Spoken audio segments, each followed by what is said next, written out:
Mythic Legion's Templar Knight is in the DorkLair. Welcome to another DorkLair action figure review. Today I'm taking a look at the Mythic Legion's Covenant of Shadow Wave Templar Knight Builder figure. This was basically their second non-Kickstarter wave. I think their first one was the 1.5, and then they had the 1.75, and they named it the Covenant of Shadows.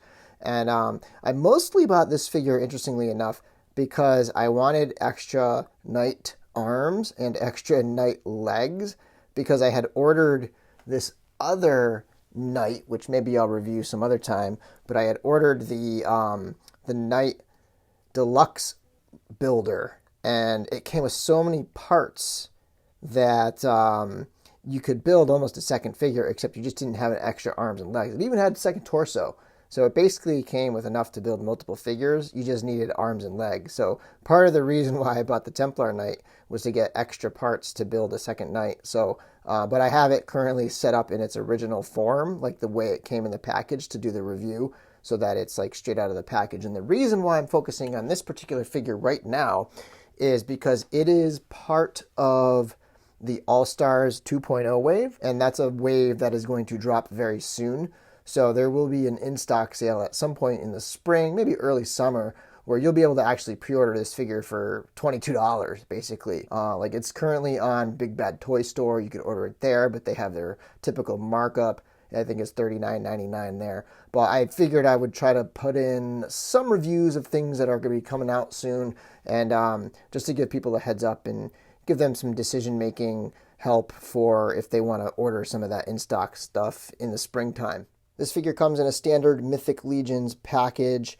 On the side, kind of funny enough, it has essentially the same photo, I think, just zoomed in, which is kind of funny. It's just the same picture. There's no different setup going on in there. Same parts on there. On the back, you got the usual description of the mythos in the Mythic Legions line with some other figures. And on this side, you have the Order of Etheros emblem. Taking a look at the sculpt and the details on this figure, as I've said before, Mythic Legions really shines in their attention to detail on the sculpt and paintwork. This is a basic figure. This is only a Legion builder. It's a $22 figure, whereas their normal release figures, their kind of regular standard named character figures, have a lot more detail on it. So just the arms are painted one solid color silver, and most of the body is just that solid silver throughout. But you can definitely see the sculpt work in the armor over here, and nice clean paintwork on the cross, on the tunic, in the torso area, and also some paintwork here. There's a little bit of sloppiness up top where you can see some of that gold didn't quite make it all the way over to the edge of that piece of armor there. So not perfectly clean, but again, this was one of their earlier figures, and I gotta say, in the new Advent of Decay stuff, the paint jobs are even better. Coming down the figure, you can see here that there's like chainmail sculpted into the arm. Like this is all one solid piece, but there's plate mail, and then underneath there's some chainmail going on. And you can see the gauntlets are almost like lobstered there on the hands. This soft piece of vinyl is also sculpted with the same kind of pattern as the rest of the armor. Just a really nicely sculpted knight. Looks really good. And then this is a soft piece that pegs in up front here. So you can pop the torso off, you can pop this skirt off, and you can also pop the drape down the front off. I'm not sure what the name of that is. You can see it around the back, coming down the figure. Nicely sculpted plate mail, plate armor, and the feet too. And again, when you see a more deluxe knight, you're going to see all of these little pieces painted and in a much more detailed way, because those are $35 and this is just a $22 figure. Looking at the back, you can see that there's holes, and you can put different accessories into these holes. This figure comes with two pauldrons where you can put them into these holes and they'll be on the shoulders as you saw in the earlier part of the video. Here's the Templar Knight next to a couple Advent of Decay figures. On the left here you have Nubnik the Goblin Assassin, and on the right you have Lucretia the Vampire Princess. Here he is next to the Tamashii Nation's Manga Realizations Samurai Captain America and the Mezco 112 Collective Gladiator Thor figure. You can see size comparisons there. For accessories, the Templar Knight comes with one shield, and it's got a clip on the back that can go onto the arm like this.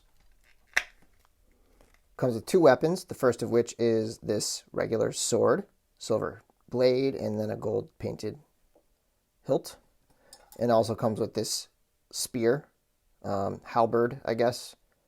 And just to give you a sense of the size of this thing, see if I can get the whole thing in the shot here, about that long. Also comes with a few little accessories to change up the look of the armor.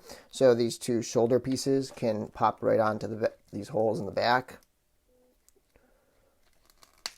1, 2. Pop on nice and easy, and looks much more heavily armored with those pauldrons on there. And then this piece, you can swap out the neck piece to have it be a little bit of a smaller one, but I like this big one with this type of helmet. Also comes with a strap, so you can go over the shoulder or around the waist, and it has a little storage spot for the sword.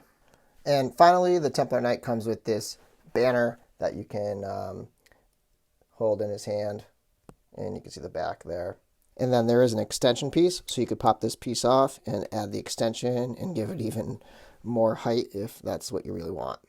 And finally, for the articulation, the head is on a ball joint at the top, and it can rock around that much, turn left and right. It's going to get a little bit caught up in this thing, this soft piece here, when you kind of like swing it sideways, but you can get it up and over if you want. Pretty nicely articulated head. The shoulders will come up this far, and then they'll swing all the way around. And the elbows are just a single joint. The elbows will come this far, not even 90 degrees. Pretty limited articulation in the elbows. The wrists will swivel, and then the hands are also on a swivel and a hinge. The waist will turn, and it's on a ball, so you can kind of get it into some different crouching and crunching positions. It'll crunch this far forward and this far back. And then the hip joint is on a swivel and a hinge. This is like a lot of these figures, even my other Knight, they get really loose here, and it can be really hard to deal with trying to get it to stand on like a glass surface that's slippery, because it's just going to slide in and out of, like, it's going to constantly slide into a wide stance when you don't even really want it to. But not a huge deal. I can tighten that up with some floor polish or something like that. And then the upper thigh does have a swivel as well. And the knee will go about 90 degrees almost. And the foot will swivel. And then there's a hinge as well. So there's basically like a ball on the foot. There's a lot of good articulation in the ankles on this guy. So even if it does slide into that wide stance, it can still stay flat-footed pretty well. The articulation is decent on these. Like the 90-degree elbows and knees, and then the loose joints that tend to happen are kind of a bummer. But overall, I kind of happy with them. They can do a lot of good poses. The only thing is, like, with the limitations of the arms, you're not going to get a great two-handed sword pose. You just can't get those hands across and then into two. That's probably one of the bigger articulation limitations, is not great two-handed sword poses. But for spear poses, it'll do some really nice ones.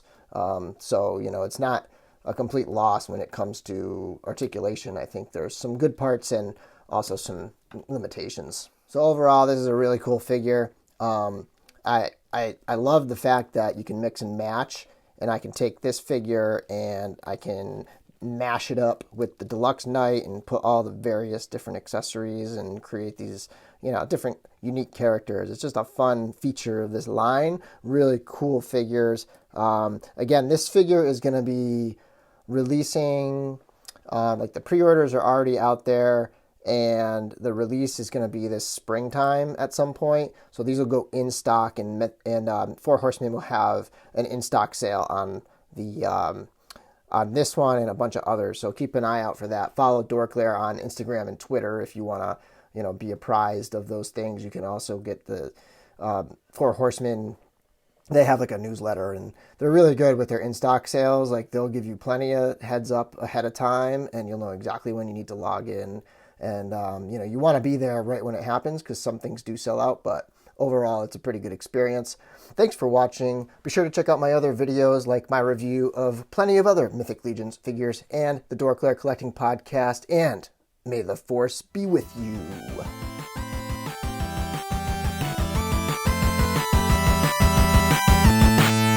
DorkLair!